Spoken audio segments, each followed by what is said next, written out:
La guerra comenzó incluso antes de que el primer tanque cruzara la frontera polaca. Nació en silencio en los fríos pasillos de mármol de la Cancillería del Reich, en las tensas miradas entre generales que jamás se atrevieron a contradecir al hombre que despreciaba la misma institución militar que lo había llevado al poder.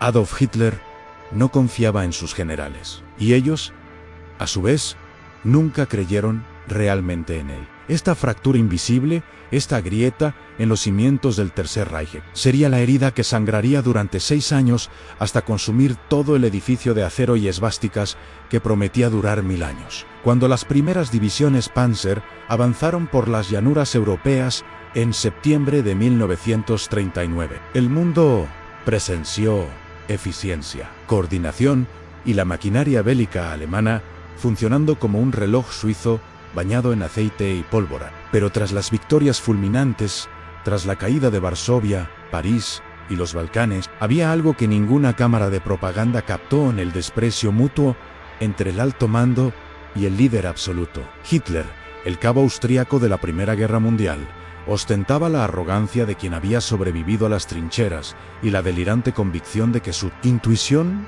valía más que décadas de estudio militar. Los generales, aristócratas prusianos, formados en las academias militares más rigurosas de Europa, veían en él a un aventurero peligroso, un diletante que jugaba con las divisiones como si fueran piezas de ajedrez en un tablero imaginario. Esta tensión era antigua. Se remontaba a los días previos a la guerra, cuando Hitler forzó la destitución de Werner von Blomberg y Werner von Fritsch, 2 de los oficiales de más alto rango de la Wehrmacht, bajo acusaciones fabricadas y escándalos inventados. No los destituyó por incompetencia, sino porque se atrevieron a cuestionar, a sugerir cautela, a recordarle que Alemania no estaba preparada para una guerra total. Y en el universo mental de Adolf Hitler, la duda era traición. Así, en 1938, reestructuró el mando militar, nombrándose a sí mismo comandante supremo de las Fuerzas Armadas. No habría más intermediarios, ni más voces disidentes, tan solo obediencia. Pero la obediencia forzada no genera lealtad, genera resentimiento, genera sabotaje silencioso, genera la lenta erosión de la confianza que mantiene unidos a los ejércitos. Y mientras la Wehrmacht avanzaba por Europa, acumulando victorias que parecían validar la locura estratégica de Hitler, dentro de las salas de planificación, en los cuarteles generales móviles instalados en bosques y búnkeres, crecía entre muchos oficiales la certeza de que estaban siendo conducidos al abismo por un hombre que confundía la suerte con el genio. La campaña de 1940 en Francia debió haber sido el presagio del desastre. El plan original, elaborado por el Estado Mayor, era convencional y predecible. En Hitler lo ignoró. Apoyó la propuesta radical de Erich von Manstein: atacar a través de las Ardenas, una región montañosa considerada intransitable para los vehículos blindados, y dividir a las fuerzas aliadas por la mitad. Era una apuesta arriesgada, una ruleta estratégica, y funcionó. París cayó en semanas. Francia, la gran potencia militar de Europa, capituló. Hitler fue aclamado como un genio, y allí, en ese momento de triunfo ensordecedor, se sembró la semilla de la futura catástrofe, porque Hitler aprendió la lección equivocada. Concluyó que su intuición era infalible, que los generales eran cobardes, que la audacia, no la lógica, ganaba guerras. Los generales, en cambio, conocían la verdad. Sabían que la victoria en Francia había sido un milagro de suerte y ejecución táctica, no de una planificación superior. Sabían que la Wehrmacht operaba al límite de su capacidad logística, que las divisiones Panzer avanzaban más rápido de lo que las líneas de suministro podían seguir el ritmo, que la maquinaria bélica alemana era brillante en la ofensiva, pero frágil en la retaguardia. Pero sus voces fueron ahogadas por el clamor de las multitudes en Berlín, por las marchas triunfales, por los interminables desfiles de soldados bronceados que regresaban de París con rosas en sus cascos. Y entonces llegó la Operación Barbarroja, la invasión de la Unión Soviética, el momento en que la fractura se convirtió en un abismo.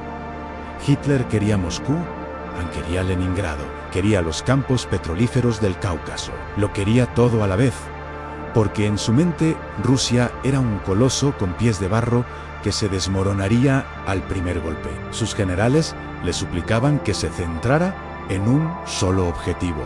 Franz Halder, jefe del Estado Mayor, argumentaba que solo debía priorizarse un objetivo en Moscú, a la capital, el centro neurálgico. Destruir Moscú y la Unión Soviética se derrumbaría, pero Hitler no estaba de acuerdo. Quería Leningrado, la ciudad simbólica de Lenin, para aplastar el espíritu bolchevique. Quería Ucrania, el granero de Europa. Quería aniquilar la industria soviética y esclavizar a su población. Para él, la estrategia era una cuestión de voluntad, no de recursos. La invasión comenzó el 22 de junio de 1941, con 3 millones de soldados alemanes cruzando la frontera soviética a lo largo de un frente de casi 3.000 kilómetros. Fue la mayor operación militar de la historia, y durante semanas pareció funcionar. Las ciudades cayeron, los ejércitos soviéticos fueron rodeados y aniquilados por miles. Se capturaron prisioneros en tal cantidad que los alemanes no sabían qué hacer con ellos. Hitler creía que la guerra terminaría antes del invierno. Sus generales sabían que no sería así, porque mientras los tanques alemanes avanzaban, las órdenes de Hitler cambiaban semanalmente. Atacar al norte no, al sur no, regresar al centro. Las divisiones Panzer eran desviadas de un sector a otro, recorriendo cientos de kilómetros de estepas fangosas, consumiendo combustible valioso, desgastando sus orugas y perdiendo tiempo. Guderian, el genio de las divisiones blindadas, suplicó continuar hacia Moscú. Hitler lo obligó a girar al sur. Acercar a las fuerzas soviéticas en Kiev fue una brillante victoria táctica, pero costó 6 semanas. 6 semanas que podrían haber puesto a la Wehrmacht a las puertas de Moscú antes del invierno. Cuando finalmente reanudaron su ofensiva contra la capital soviética en octubre de 1941, las lluvias otoñales habían convertido los caminos en lodazales. Las divisiones alemanas avanzaban a paso de tortuga, hundiéndose en el barro y perdiendo camiones, caballos y cañones. Los soldados luchaban no solo contra los soviéticos, sino contra la tierra misma. Y entonces llegó el invierno, no el invierno europeo, suave y predecible, sino el crudo, cruel e implacable invierno ruso. Las temperaturas cayeron en picado hasta los 30 grados bajo cero. Los tanques alemanes no arrancaban, el petróleo se congelaba. Los soldados carecían de ropa adecuada porque Hitler había ordenado que la campaña terminara antes del frío. Los hombres perdían dedos, orejas, extremidades enteras por la necrosis causada por la congelación, y allí, a pocos kilómetros de Moscú, con las torres del Kremlin visibles a través de prismáticos, la Wehrmacht se detuvo. No se detuvo porque los soviéticos fueran superiores, se detuvo porque Hitler había destrozado la cohesión estratégica de su propio ejército, había dispersado sus fuerzas en múltiples objetivos, había ignorado la logística, había sustituido la planificación por caprichos, y ahora, mientras la nieve cubría los cadáveres alemanes congelados en los bosques que rodeaban Moscú, mientras los supervivientes intentaban cavar trincheras en la tierra helada, los generales empezaron a comprender que no solo luchaban contra Stalin, luchaban contra su propio líder. El invierno de 1941 no solo trajo frío, trajo claridad, la brutal claridad de que la naturaleza de la guerra había cambiado. Ya no se trataba de una serie de campañas rápidas y gloriosas. Era una guerra de desgaste, de supervivencia, de resistencia contra un enemigo que se negaba a morir. Y mientras las divisiones alemanas temblaban en trincheras improvisadas alrededor de Moscú, mientras los soldados quemaban muebles de aldeas abandonadas para no congelarse durante la noche, Hitler tomó la decisión que sellaría el destino de la Wehrmacht. Prohibió cualquier retirada, sin importar la situación, sin importar el costo. Las tropas debían mantener sus posiciones hasta el último hombre. La retirada era deserción. La deserción era traición. La traición significaba la muerte. La orden fue recibida con incredulidad en los mandos militares. Generales veteranos, hombres que habían estudiado a Clausewitz y Moltke, que comprendían que la retirada táctica era esencial en la guerra, vieron cómo décadas de experiencia eran desechadas por un decreto descabellado. Guderian argumentó Ann Hopner, protestó. Otros intentaron negociar cierta flexibilidad. Hitler los despidió a uno tras otro. En diciembre de 1941, una purga silenciosa recorrió el alto mando alemán. Walter von Brauchitsch, comandante del ejército, se vio obligado a dimitir. Hitler asumió personalmente el mando directo de las operaciones terrestres.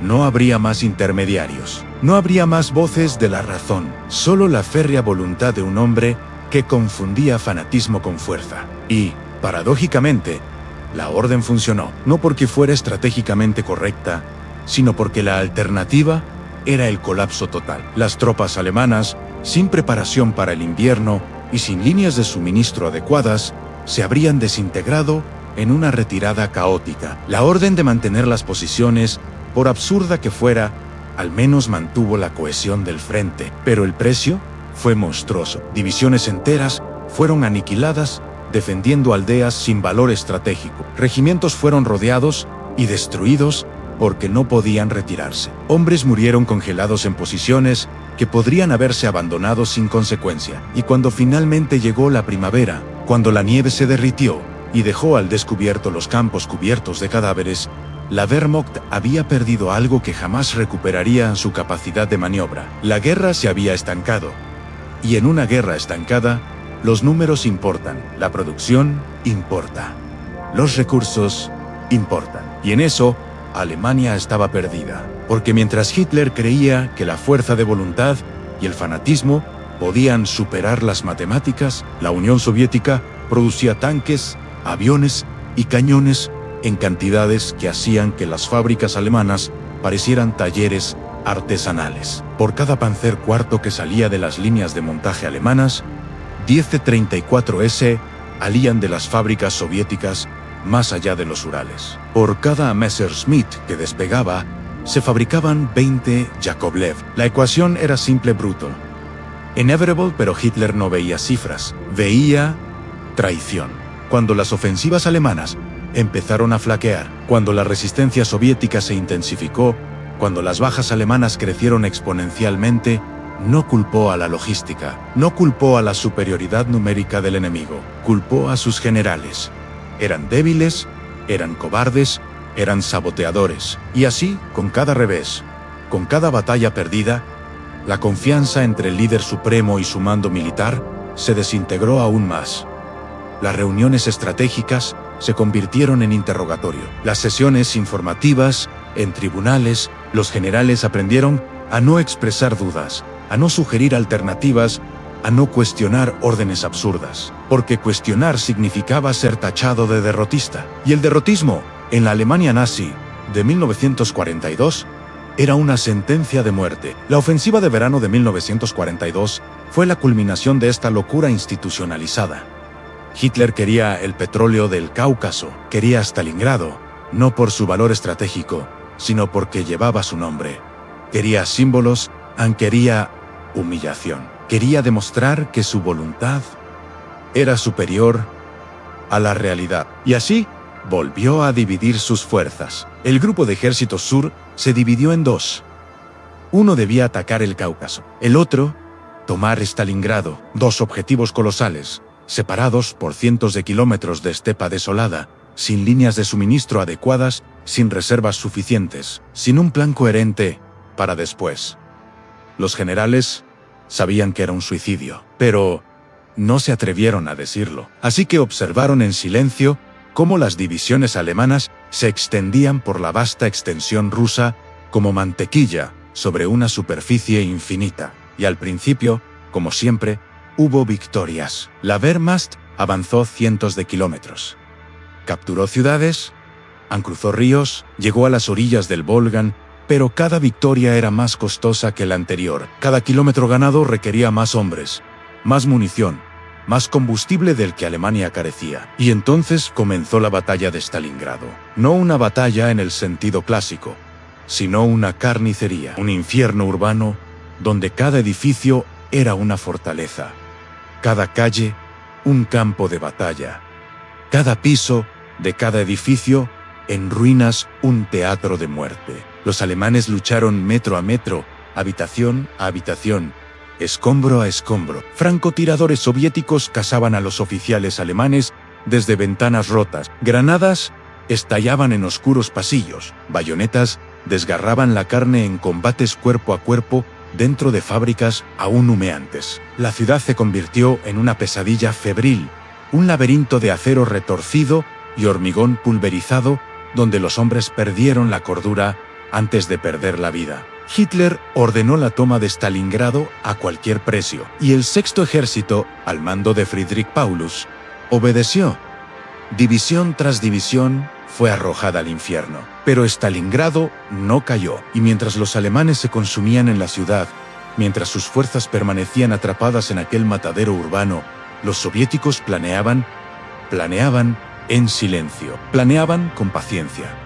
Planeaban la Mayo, operación de asedio de la guerra. En noviembre de 1942, las fuerzas soviéticas atacaron los flancos del Sexto Ejército. No atacaron a los veteranos alemanes atrincherados en Stalingrado, sino a sus aliados, las tropas rumanas e italianas que protegían los flancos. Soldados mal equipados y mal entrenados, reacios a morir por una causa ajena. Las defensas se derrumbaron en cuestión de horas. Los tanques soviéticos de Sanchezi arrasaron las líneas rumanas como si fueran de papel mojado. Divisiones enteras se desintegraron y 4 días después, la pinza soviética se cerró. 300.000 soldados alemanes quedaron rodeados dentro de Stalingrado. Paulus pidió permiso para romper el asedio, solicitó la retirada mientras aún hubiera tiempo. Los generales del Estado Mayor estuvieron de acuerdo. Hermann Göring, comandante de la Luftwaffe, prometió absurdamente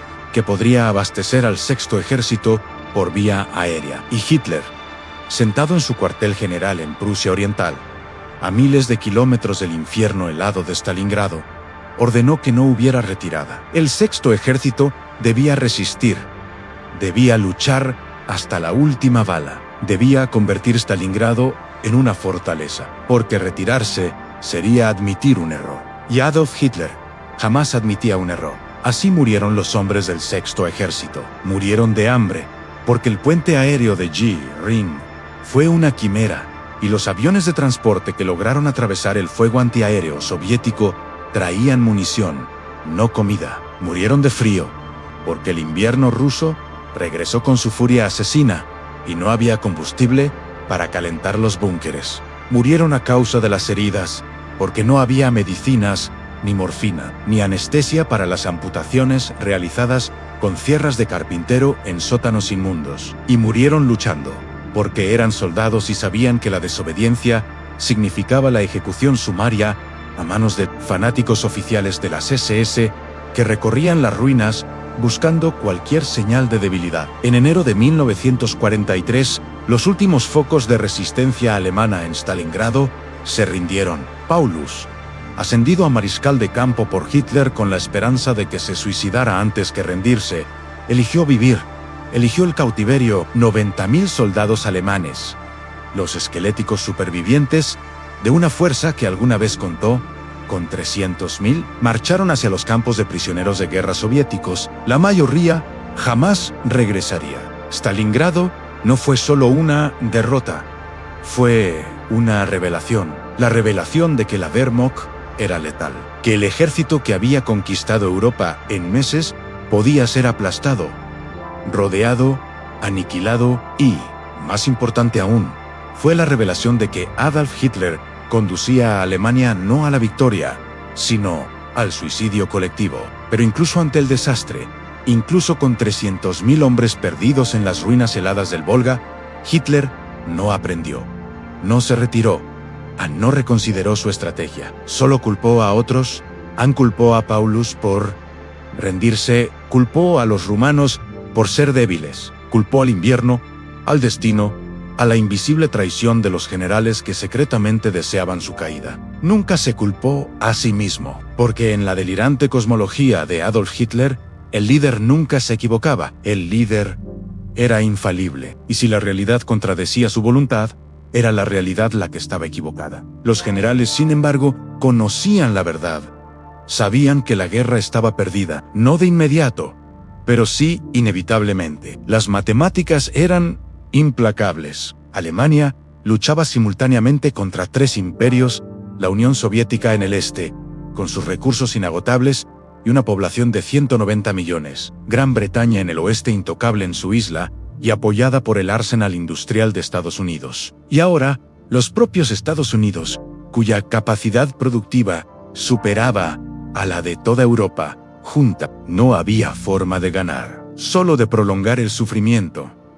Pero decirlo en voz alta era traición, así que guardaron silencio, y la maquinaria bélica continuó diezmanando la población alemana en una causa ya perdida. En julio de 1943, Hitler lanzó su última gran ofensiva en el este, la Operación Ciudadela. El objetivo era destruir una saliente soviética alrededor de la ciudad de Kursk, cercar y aniquilar a las fuerzas soviéticas allí concentradas y recuperar la iniciativa estratégica. Los preparativos duraron meses. Alemania reunió casi 1 millón de soldados, 3.000 tanques y 2.000 aviones. Fue la mayor concentración de poder blindado de la historia. Y los soviéticos lo sabían. Lo sabían porque espías infiltrados en el alto mando alemán habían revelado los planes. Lo sabían porque la concentración de fuerzas era imposible de ocultar. Así que esperaron, construyeron líneas defensivas que se extendían kilómetros de profundidad, campos minados, troncales, antitanque en artillería oculta. Transformaron Kursk en una trampa de acero. Cuando los panzer alemanes avanzaron, se toparon con un infierno. Las minas estallaban bajo sus orugas, los cañones antitanque soviéticos, ocultos en posiciones camufladas, perforaban su blindaje desde distancias letales. Los cazas Stermovik se lanzaban desde las nubes, arrojando bombas y cohetes, y los tanques alemanes, los mejores del mundo, los Tiger y Panzer, obras maestras de la ingeniería, ardían. Ardían porque no tenían suficiente combustible para maniobras prolongadas. Ardían porque sus complejas transmisiones fallaban en las irregulares estepas. Ardían porque, por cada Tiger alemán, había 10 T-34 soviéticos.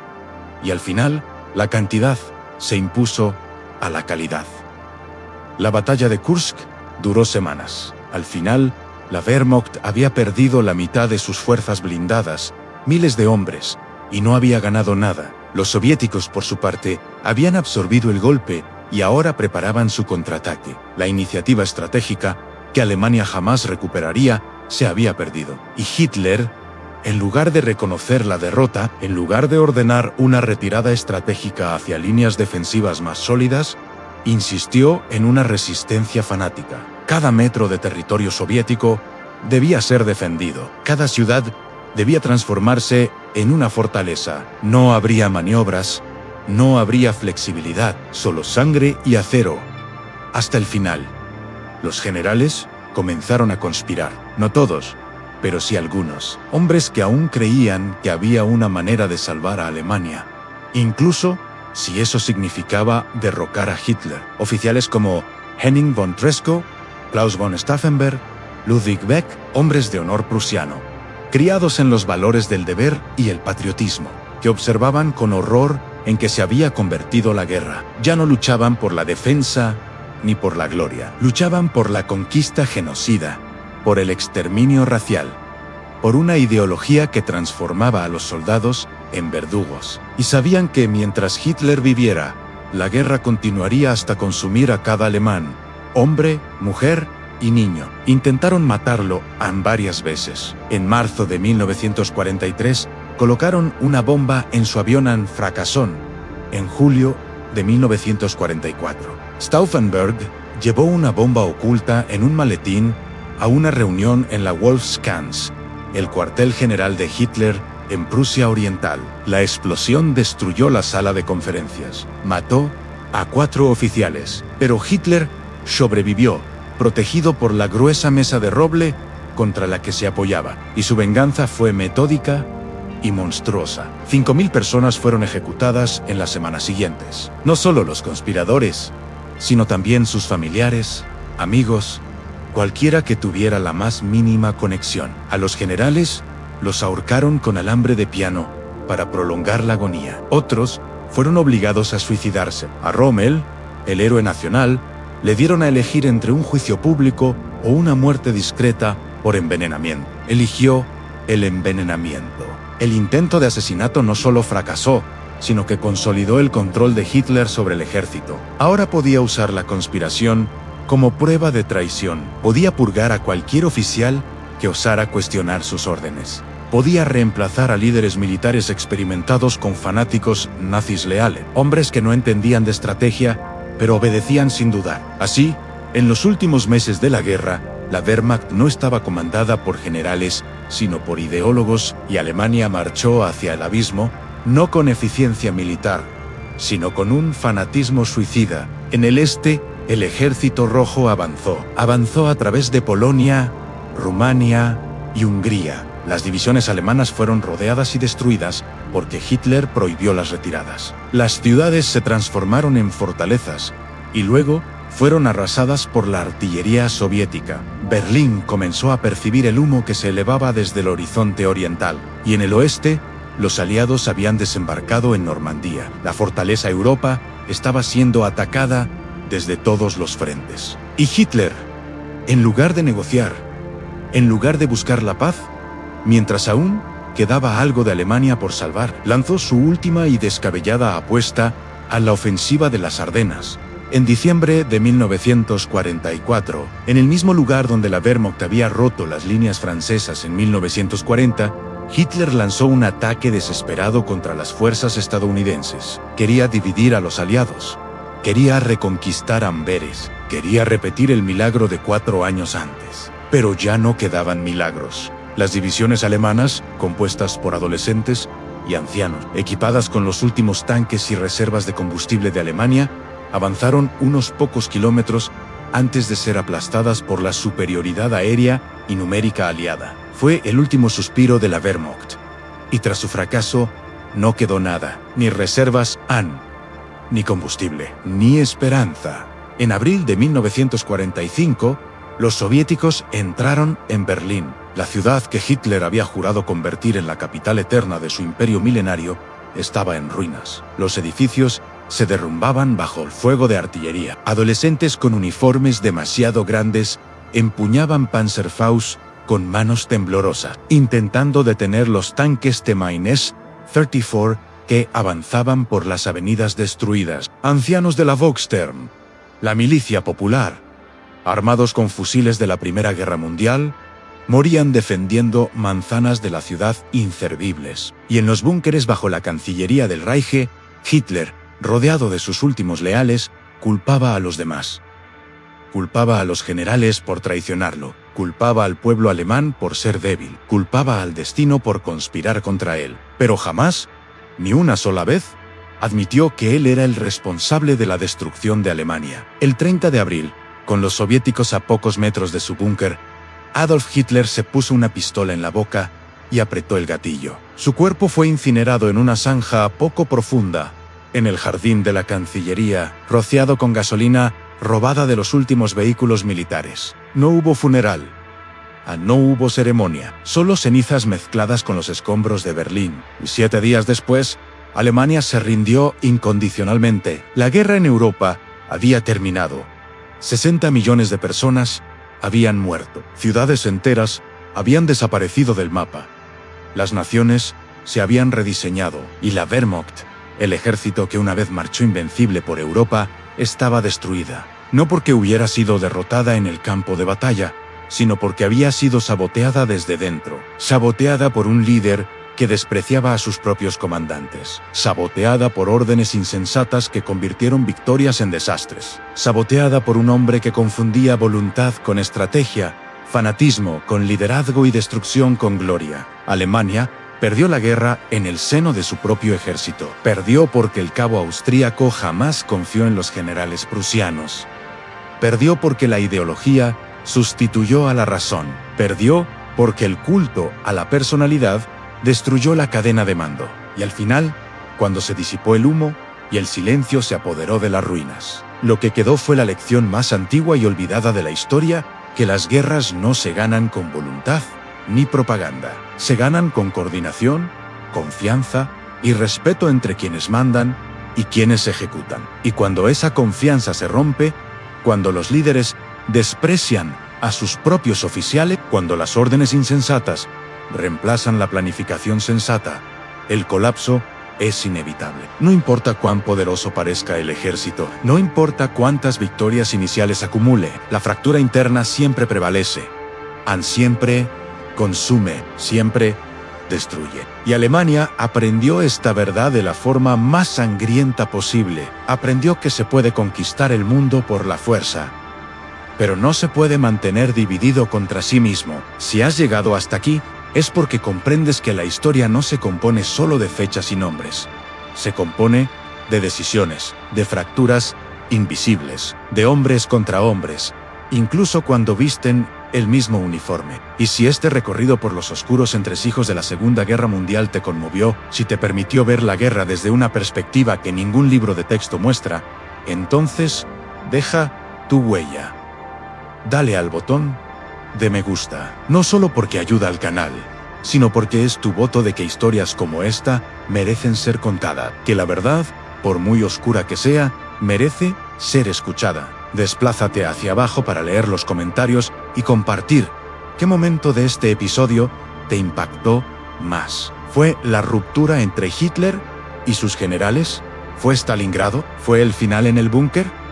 Tu opinión importa y quiero escucharla. Si aún no te has suscrito, ahora es el momento, porque lo que acabas de ver no es un episodio aislado, es parte de una expedición a los rincones olvidados de la historia, a través de eventos que cambiaron el mundo, pero que rara vez se narran con esta profundidad. Y aún hay mucho más por venir. Y activa las notificaciones, no por formalidad, sino porque el próximo episodio, el 10º episodio, te llevará a un lugar aún más perturbador. Imagínese, es mayo de 1945, Alemania se ha rendido, Hitler ha muerto en Berlín, está en cenizas en. El mundo celebra, pero en una remota isla del Pacífico, los soldados japoneses siguen luchando, siguen matando, siguen muriendo, porque nadie les dijo que la guerra había terminado y algunos continuarían luchando durante décadas. En el 10º y último episodio, desvelaremos una de las historias más estremecedoras de la posguerra, cuando la guerra terminó. Pero nadie nos lo dijo, soldados olvidados en selvas tropicales, hombres que envejecieron en trincheras construidas 30 años antes, el último samurái que se rindió en 1974, y la pregunta que rondará cada segundo de este episodio: ¿hasta dónde llega la lealtad cuando la causa ya no existe? Activa las notificaciones ahora, porque cuando se estrene este episodio, no querrás enterarte días después. Querrás estar aquí en ese preciso instante, junto con todos los que entienden que la historia no es el pasado, es un espejo. Nos vemos en el próximo capítulo. Y recuerden, la guerra puede terminar en los papeles, pero en la mente de quienes luchan, nunca termina.